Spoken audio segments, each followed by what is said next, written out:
Si on dit à une société qu'il ne peut pas prononcer, c'est-à-dire qu'il ne peut pas donner les noms aux choses, c'est très grave. Et c'est à cause de tous ces petits éléments qui fait qu'aujourd'hui, on est tombé dans l'affaire que vous voyez là. Sharon. L'un des peuples qui a commencé à sauver la France, c'est le peuple noir avant De Gaulle. Ils ont cassé ça en France. C'est-à-dire, petit à petit, on est en train d'arriver. Et le noir qui a démarré la résistance, avant même que De Gaulle ne fût pas allé en Angleterre. Hein. Oh, les Anglais ont dit à De Gaulle, oui, pour nous aider. Il a dit que lui, là, les noirs à devers lui. Il est arrivé au Sénégal, on l'a chassé là-bas. Le même De Gaulle que vous voyez là. On l'a chassé au Sénégal. Et c'est au Cameroun il allait tomber.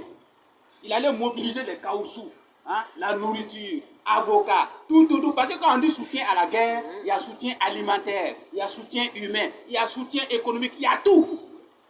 On a mobilisé pour aider les combattants au front. L'Afrique était la base arrière pour convoyer toutes sortes de produits pour permettre à la guerre, aux soldats de pouvoir résister. Et le noir qui a démarré la résistance, quand la guerre est venue, vous savez là où on l'a enterré, c'est sous pont de train. J'ai oublié son nom, mais je vais le chercher les jours à venir, on va vous donner ça. C'est sous un pont de train en France, on a mis son cadavre. Et on a présenté De Gaulle comme étant celui qui a résisté. C'est un peu heureux. Un homme ne fuit pas son pays. Voilà. Et je pense que Ladji-Yoro est plus combatif que De Gaulle. Ça, la différence. 2 heures pour nous.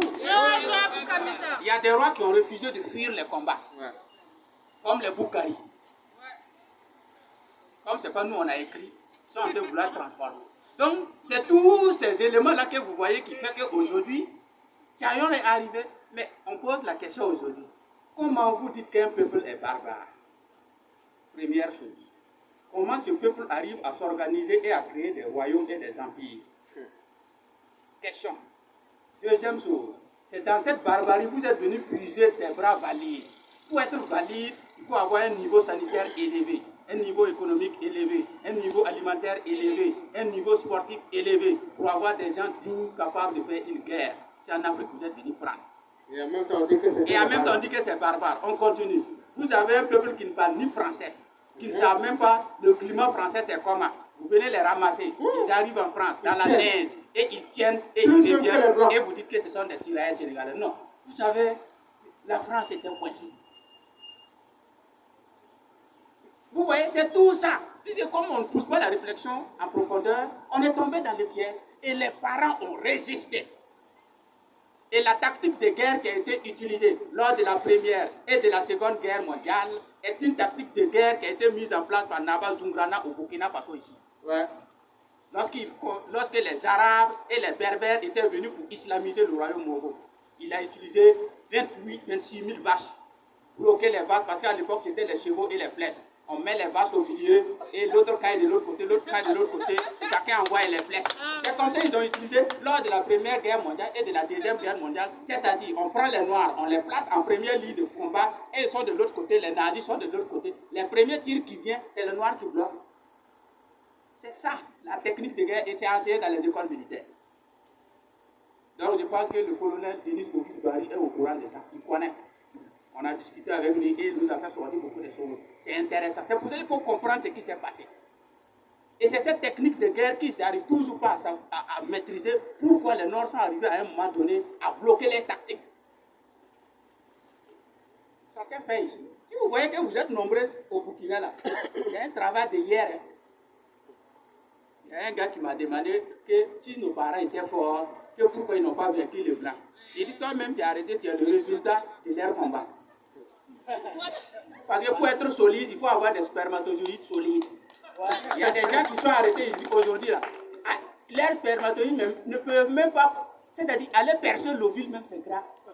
Tellement on les a bombardés avec body, avec cumangie, ils sont arrêtés, musclés, incapables. C'est-à-dire la première guerre que l'ovule et le sperme doivent faire, lui-même son spermatozoïde n'est pas capable de faire ça. Et puis il a arrêté de dire que lui, les garçons. Non, ça tu ne fais pas partie des types de garçons que nous on connaît là. Un garçon, quand il bombarde, le résultat est efficace. Donc, et c'est cette technique que les Français ont utilisée. Il faut dire que Naba Djoungrana a combattu les Arabes Non, et puis il allait placer un roi à Tombouctou. même les Arabes connaissent bien Naba Zungrana. À Tombouctou, on a installé un Je chef vous dis, roi là. Naba Zungrana, les Arabes connaissent bien Naba Zungrana. Voilà. Quand on dit les mots, les Arabes nous connaissent très bien.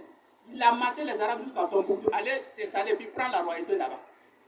Oui. En ce moment, les Soni à Libéry étaient partis. Il faut aller lire l'histoire de l'Afrique. Hein. Sinon, nous, on est en Afrique, on ne maîtrise pas bien le continent. Il faut comprendre tout ça pour savoir qui est en face de nous. La maîtrise de celui qui est en face peut te permettre d'engager le nombre de combats et la victoire en même temps. Et une fois qu'ils ont fait cette technique de combat, De Gaulle est venu maintenant de partir de l'Angleterre parce qu'il avait maintenant tout le soutien, des Noirs. Et après la guerre, c'était une honte de voir les Noirs qu'ils ont dit hier qu'ils sont barbares. C'est eux qui marchent au champ de l'Élysée comme les combattants qui ont libéré la France. La France a dit que c'est honteux. Nous, on ne peut pas permettre ça. Qu'est-ce qu'on fait? On dit, bon, les Noirs là, on va les mettre vers Toulouse, Bordeaux, les cacher là-bas. Et puis, on prend les Français blancs, voilà, et on les habille bien, et on les place. Et c'est eux qui ont dit, voilà la France. Et cette technique est restée jusqu'à aujourd'hui.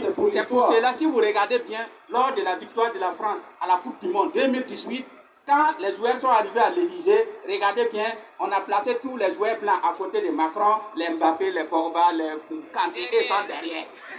Voilà, c'est la même force, il ne change pas. Dans 20 ans, dans 40 ans. Même Léopold Sédar Senghor, lui aussi il a été victime de ça. Si vous prenez la photo de l'Académie française, pour voir Senghor, c'est compliqué. Et on a pris un géant mettre devant. On sait qu'il est dans l'Académie, mais il est où? C'est obligé de regarder. Senghor, tu es où? C'est tout ça.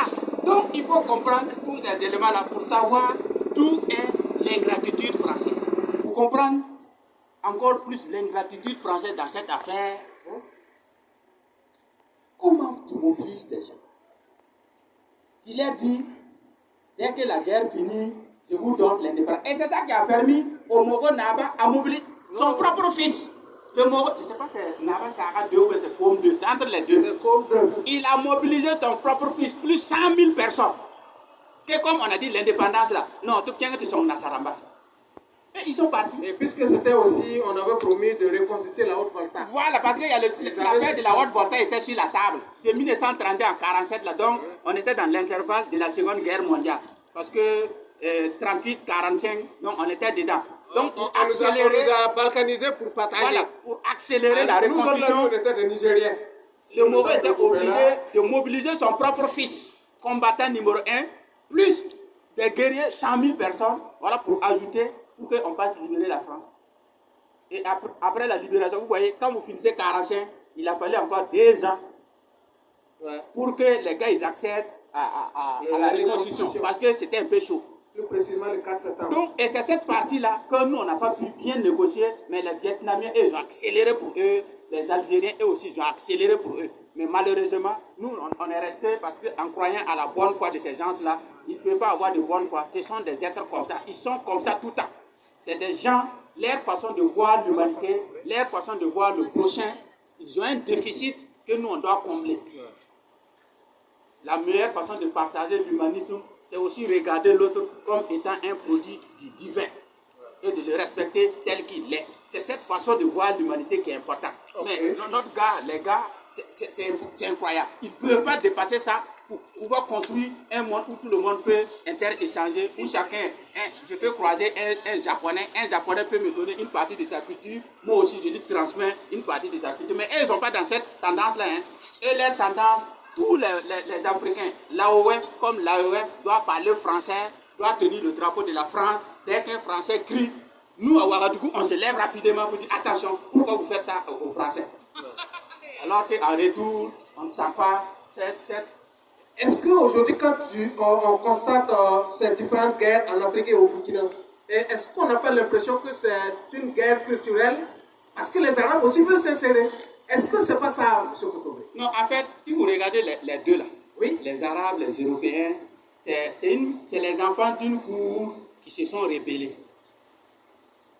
Si vous voyez leur comportement, ils étaient tous dans la même cour, hein. Ils sont partis, ils sont allés se transformer et ils sont revenus. Donc, quand ils reviennent, ils veulent détruire la cour mère. Nous, notre problème avec eux, c'est ça. Jusqu'à présent, ils n'arrivent toujours pas à comprendre qu'eux sont des enfants issus de l'Afrique. Et que c'est à cause du climat qu'ils sont devenus blancs avec des cheveux bizarres. Donc il veut revenir contrôler même la cour-mère. Alors que vous ne pouvez pas. Parce que vous n'avez pas toujours les sous-bassements. Si vous regardez la plupart de la documentation qu'ils ont, ils n'ont rien écrit. Absolument rien. La plupart des grands documents que nos parents ont écrits, ça se trouve au Vatican aujourd'hui et bien sécurisé. Voilà. Pour les catholiques, ils peuvent mettre ça dans leurs bouquins. Les jours où ils auront l'occasion. Il y a un document qui se trouve en Éthiopie qui vaut combien de pages là? Ça vaut 123 kilos. 123 kilos un document. Oui. Mais en histoire, on dit que nous, on n'a pas écrit. Hein. Alors que ils ont pillé l'université, comment on appelle, la bibliothèque d'Alexandrie. C'était les Ramsès qui ont mis les livres là-bas. Ils ont pillé ça trois. Chacun enlève et il brûle. L'autre vient, il enlève et il brûle. L'autre, il enlève et il brûle. Il brûle même, ça finit pas. Donc chacun prend et il fuit avec. La dernière qui est venue, c'était Napoléon, voilà, et qui a permis aux Champollions de découvrir le reste. Mais ils brûlent et puis ils ramassent le reste et puis ils sont partis. Parce qu'eux veulent contrôler le savoir. Ils disent que s'ils brûlent tout ça, on le savoir maintenant, eux peuvent dominer tout le reste. Parce que c'est ça aussi le fond. Aujourd'hui, si vous voyez, si les gars arrivent à prendre Moscou, quand ils vont rentrer à l'intérieur, ce qui les préoccupe là, c'est la technologie que les Russes là ont qu'ils vont prendre. Et dès qu'ils vont prendre ça, de toute façon, ils vont revenir maintenant sur vous. Mais vous allez regretter. Et c'est ce qu'ils nous ont eu. Donc, dès qu'ils ils ont vécu nos parents, ils ont ramassé toute la documentation et ils ont pris ces choses partout. Par exemple, l'Angleterre a ramassé plus de 1 million de documents de l'Éthiopie lors de la bataille de Magdala le 13 avril 1863. Et avec ces documents, ils ont construit leur médecine. Donc vous voyez un peu. Et c'est tout ça l'ingratitude. On a aidé des gens qui ne sont pas capables de reconnaître qu'un jour, les gens les ont aidés. Et ceux qui sont les vôtres demander c'était dans quelle langue ils avaient écrit. Voilà, du moins, voilà, dans quelle langue. Parce que tout le monde est là, ils pensent que le savoir doit être en français ou bien en anglais. Non. Le savoir, il y a des langues. Hein. Vous connaissez Nguji Watongo? Oui. Il parlait encore, c'est pas un Kikuyu. Il y a l'écriture Kikuyu, ça est là. Les Groumagiers là, ils ont une langue, ils ont une écriture. Quand les Groumagiers écrivent là, tape ça. Quand tu es maudit, tu mets ta joie, est-ce que tu comprends? Si on ne suis pas dedans. C'est comme Orange. Si tu n'es pas dans plus Orange, tu vas payer cher pour communiquer. Mais si tu es dans plus Orange, tu bénéficies des avantages de Orange. C'est la même chose dans le savoir. Si on te met dans le lot, on te donne tous les outils. Mais si tu n'es pas dans le lot, tu es dehors, tu cries, tu dis non, c'est bon, c'est machin, c'est bizarre, alors qu'il faut qu'on te donne le logiciel. Dès que tu as le logiciel, tu pénètres et tu verrouilles le système, voilà, et tu fais ce que tu veux. Tu peux fermer comme tu peux ouvrir. Et c'est tout ça, nous on doit revoir. Comme Barreau l'a dit, il faut enlever le français. Le français même nous bloque. Ça fait que technologiquement on est un peu en arrière. Il faut enlever le français et vous allez voir que dans chaque ethnie, le savoir qui est caché dans les langues là, on va les développer. Et l'Éthiopie utilise l'air là. Aujourd'hui, nous on peut parler de l'Éthiopie. Le seul pays qui n'a pas été colonisé. Ils ont leur calendrier et je ne sais pas, ils ne savent pas 1er décembre dit quoi. Et 1er janvier, Saint-Sylvestre, ils s'en foutent de Saint-Sylvestre au Makoté. Maintenant, toi, tu es à Ouagadougou là. On leur dit qu'ils ne sont pas civilisés. Tu vas voir. Les gens ne savent pas Saint-Sylvestre c'est qui. Non, Saint-Sylvestre c'est qui? Mardi de Magdala. Ils n'ont rien à foutre avec ces coloris là. Et les Sénégalais aussi, eux avancent avec le mot là. Donc, c'est à nous de tout faire pour qu'on puisse avoir 3, 4, 5, 6 langues et on va communiquer avec nous ici. Et Sankara avait commencé à développer ça. C'est pour cela, vous voyez, ils ont fait vite pour enlever Sankara. Parce que là où Sankara partait, c'était même pas une révolution. Hein. C'est une reconfiguration de l'être burkinabé que Sankara voulait construire. Et ils ont vu ça venir. S'il est arrivé à faire ça, le Nigeria va copier. Le Sénégal va copier. Les Bénin. L'Afrique d'ici, ainsi de suite, et par fini, l'Europe est tombée. Et l'Europe est tombée. Naturellement comme ça. Mais ils ont vu l'intelligence du pétrole, il faut l'enlever. S'il faut le tuer, même il faut le tuer. Et ils l'ont fait. Et voilà, nous aujourd'hui. Donc, nous avons la lourde responsabilité de faire en sorte que tous nos savoirs qui sont enfouis dans nos langues, nous puissions les ressusciter et les redéployer et les mettre en action. C'est la seule chose qui peut nous aider à avancer. Et c'est pour cela, vous voyez, il n'y a pas une ethnie au Burkina Faso qui ne peut pas compter de 0 à 10, il n'y en a pas. Et chacun connaît le 0 dans sa langue. Chacun connaît R dans sa langue. J'ai demandé, puisqu'on a menti aux musulmans que c'est les Arabes qui ont fabriqué les scientifiques, tu vois. Ça, c'est un danger intellectuel. ton imam ou bien ton chef qui t'a dit ça, lui-même c'est un danger. Le premier Africain à fabriquer le chiffre 0, il s'appelle Sinofru, on le connaît. Donc les Arabes ne savent même pas qu'ils existent sur la terre. Les mathématiques ont commencé il y a plus de 130 000 ans en Afrique du Sud. Donc calmez-vous, calmez-vous. Hein? Vous pensez que les gens construisent une pyramide au hasard? S'ils ont mis ça en place, c'est parce qu'ils étaient à un niveau de savoir très élevé. Voilà, et hier même j'ai discuté avec un frère, parce que au niveau de l'esclavage, on a tenté de vouloir justifier l'esclavage par le fait qu'il y a les Africains aussi, voilà, qui sont dedans. C'est un problème. Et beaucoup d'historiens fracassent leur crâne par rapport à ça. C'est un très grand problème. Moi, j'ai demandé à un blanc un jour, pourquoi vous dites que vous êtes une grande civilisation alors que vos musées sont bourrés d'objets africains? Votre savoir est où? Il a arrêté. Il dit, bon, on vit tous vos musées, vous n'avez plus dit. On regarde cuillère, c'est noir, pipe, c'est noir, épine, c'est noir, statue, c'est noir, tous les objets, tout est noir. Il y a un gars qui dit que si les blancs n'étaient pas venus, est-ce que nous on allait porter à lui? Il dit, bon, coton en moré, c'est quoi? Il dit, lame de. Il dit, bon, comment quelqu'un qui ne connaît pas le coton, mais qui connaît le nom du coton dans sa langue? Il dit, donc, il y a un problème. Et qu'il est arrivé, vous voyez, non? Alors que les idées portées à lui. Les gens même ont fait des fils en or, fils, on fait en or. Et on mélange dans la ville et on tisse. Vous ne voyez pas nos mamans assis au foulard, fils de coton, après ils montent les machines. Ils ont appris ça où? C'est à quelle université on fabrique ça? Nous on est allé à l'école. SPA, on fabrique ça à SPA. Les pains traditionnels là, nos mamans, c'est ceux qui n'ont pas fait l'école là qui fabriquent. Le savoir est venu tout. C'est ça, après ça. Donc ça se transmet de génération en génération. C'est comme ça. Il y a aussi bien de qualité qu'elle fabrique. SPA n'a jamais fabriqué ça. Et puis toucher les enfants là pour prendre. Prendre, jeter en haut, il est retombé même. Il n'a pas dit, ouais, je suis d'accord. Il gradit maintenant. Pour voir comment il regarde bien de qualité. C'est moi quand même. Baiser pour nous. Conscientisation. Mobilisation, action. C'est ça, on dit l'aliénation. Quand on dit quelqu'un est aliéné, c'est ça. Alors que c'est un produit fabriqué par ta mère ici au Burkina Faso. On a même dit que le tonneau local, c'est pas bon. Non, j'ai fait un cours avec les élèves. Il y a des musulmans qui préfèrent boire de la bière et soda, comment on appelle ça, Coca-Cola, Fanta. Ils marrent. Ils disent que. Ils marrent. Ils marrent. Ça, là, on met dans le frigo et puis ça. Non, il y a d'autres même qui préfèrent ça parce qu'ils semblent que ça c'est pour les musulmans. Mais quand c'est de l'eau, c'est-à-dire on n'a pas mis les buts. Les gars, ils disent ça, c'est satanique. Alors que mille, même, c'est lui qui a cultivé. Je faisais cours et puis on est parti. J'étais obligé de faire cours sur Dolo. Et demandez aux élèves là-haut. Attendez. C'est du cinéma on fait ou bien nous on est réaliste. J'ai dit bon, si on prend la façon dont nos mamans font les Dolo, c'est devant nous, on voit tout. Tout est clair, les outils. J'ai dit, la dolotière, on la connaît. Elle est calée. Fabriqué par nous. Et ça, c'est de façon naturelle puisque c'est la guerre. La maman même d'abord, celle même qui doit faire les dolos, elle est calée. Les marmites pour faire les dolos, c'est là, c'est nous, devant nous. Et on connaît ceux qui fabriquent ça. Le bois, c'est chez nous. Le sorgho rouge pour faire les dolos, c'est chez nous. L'eau pour faire les dolos, c'est chez nous. Donc, toutes les conditions sont réunies. Et on dit il y a 3 jours pour préparer. Donc, on peut aller s'asseoir pour observer le premier jour. C'est on mélange quoi d'abord. Et on met le feu comment. Et on suit le processus jusqu'à la terminaison. Et après, les gens parachutent que non, ce dolo là, que c'est pas du.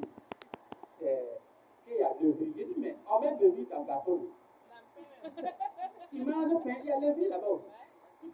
À moins que tu arrêtes de manger le pain et les gâteaux.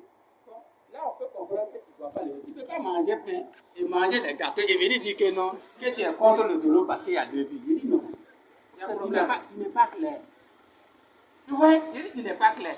Il dit bon, il dit voici un produit naturel fabriqué chez nous. Si on veut maintenant le goût, on peut aller voir les mamans, puis essayer de produire. Bon, faites en sorte que le dolo là devient comme ça. Et c'est là où ceux de SGA peut être capital. C'est-à-dire, ce qu'eux aussi peuvent ajouter comme savoir dans ce qui est déjà là. Mais regardez, pour dévier les gens, on a laissé tomber ça. Alors que l'économie qu'on va faire dans ça, vous imaginez, vous avez 1 million de dolotières qui font à peu près chacun je prends 100 litres par jour. 100 litres à raison de 250 francs le litre. 250 fois 100 litres. Vous avez à peu près 25 000 francs. 25 000 multiplié par 1 million. Le Burkinabé. Vous voyez ce que ça fait comme l'argent d'un pays là. On appelle ça l'économie locale. Sankara est venu, Sankara dit ok, comme il y a le taureau déjà, comment on va faire pour rendre ça beaucoup plus industriel, pour que ça soit dans le frigo, que les gens boivent en même temps comme bière. Quand ils ont appris que Sankara a lancé l'idée là, il faut tuer le gars là rapidement parce qu'il est en train de boire la route. Il n'est pas. L'autre côté, les Burkinabés disent qu'à cause de leur religion, ils ne boivent pas. Mais si tu les vois, de toute façon, ils bagarrent à côté de Brakina, Sobebra, Castel, Beaufort, Heineken, Roulade, Navette et Roulade qui font là-bas. Dieu seul sait. Mais alors que c'est même alcool là. Vous voyez, puisque ça c'est pour le blanc. Oui, ça c'est le blanc. Combien il y en a ça c'est pour dire que le complexe même est rentré dedans. Donc on a un problème de complexe d'accepter nos produits par nous-mêmes et de le valoriser et faire en sorte que ça soit plus compétitif. Et le même comportement qu'on traite au niveau du dolo sera transposé au niveau du riz local, sera transposé au niveau des pains traditionnels et ainsi de suite à chaque produit. Et c'est à partir de là qu'on crée de l'économie endogène. C'est avec ça qu'on peut détruire le capitalisme. Sinon, si vous cachez derrière, mais le capitalisme s'en fout, hein, c'est la compétition. Et ils sont prêts à mettre les milliards partout. Donc, je vais m'arrêter là. Ceci a avancé. Voilà. Et je crois que petit à petit, nous allons arriver.